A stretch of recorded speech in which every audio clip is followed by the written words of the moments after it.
অনেকদিন ধরেই টি-20-র ছন্দে নেই নাজমুল হোসেন শান্ত। ইনজুরির কারণে সবশেষ ওয়েস্ট ইন্ডিজ সিরিজও খেলা হয়নি তার। এবার জানা গেল টি-20-র অধিনায়কত্ব ছাড়তে চান তিনি।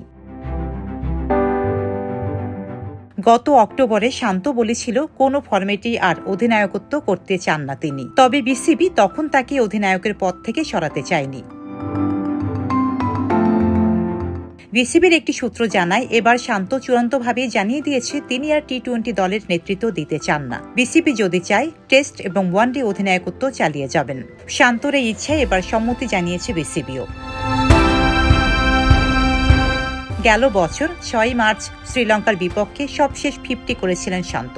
এরপর 19 ইনিংস ব্যাট করলেও শান্ত 50 দেখা পাননি আর।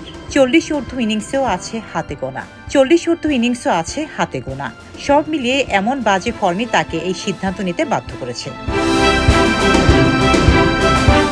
তবে এমন ফর্ম অন্য 2 ফরম্যাটও আছে তার। সে কারণে গত অক্টোবরে অধিনায়কত্বই ছেড়ে দিতে চেয়েছিলেন তিনি। শেষমেশ অবশ্য সে সিদ্ধান্ত থেকে সরে আসেন শান্ত। তার বেশি দিন না পেরোতেই এবার টি-20-র অধিনায়কত্ব ছাড়তে যাচ্ছেন তিনি। অন্য 2 ফরম্যাটে অবশ্য অধিনায়কই থাকবেন শান্ত। ফরম্যাট দুটো থেকে সরে দাঁড়ানোর ইচ্ছা পোষণ করেননি তিনি। এদিকে টি-20-তে নতুন অধিনায়ক কে হবেন তা নিয়ে গুঞ্জন চলছে। ডেস্ক রিপোর্ট, সাম্প্রতিক দেশকাল।